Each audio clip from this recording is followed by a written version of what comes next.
Dr. Jeff Hart from Highland Family Medicine is back with us. Doctor, good morning. Good morning. COVID antibody test results on the graphic. This may surprise some of our viewers.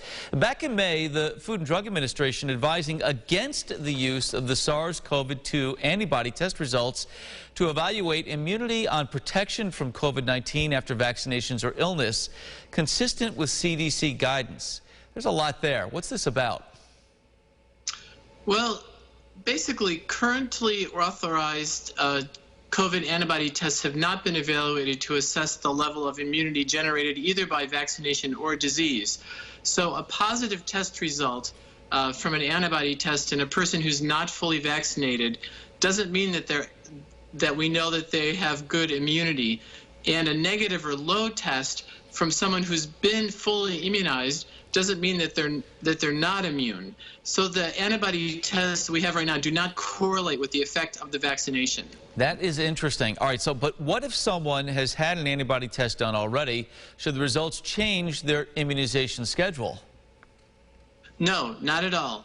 So people who haven't finished their vaccination series, if they happen to get an antibody test, doesn't matter about the result, they should still go ahead and finish the immunization schedule.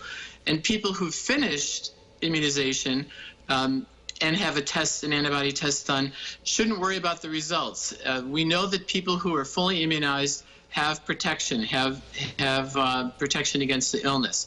Now, the same is true for people who have a history of illness. If a person has had the illness and then has the antibody test, it doesn't matter about the results. They should still be immunized if they haven't been immunized. So if whether the results are positive or negative, they should still go through the whole immunization schedule.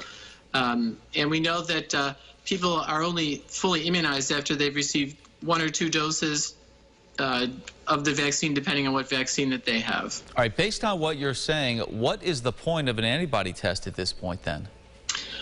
Well, basically, all the antibody tests tell us now is that someone's been exposed to COVID RNA, either through immunization or through illness. But it doesn't tell us how much immunity has been generated as a result of that. All right, let's put a bow on this. What's the bottom line? The bottom line is that antibody testing really should not influence vaccination at all, and that in order to generate immunity, enough immunity to protect all of us, we have to have 70 to 90% of the entire country immunized. So if you haven't been immunized yet, doesn't matter what your antibody tests are, go out there and get immunized. All right, still working our way toward those numbers. Doctor, thank you. If you missed any of this conversation, we'll share it online as well at rochesterfirst.com.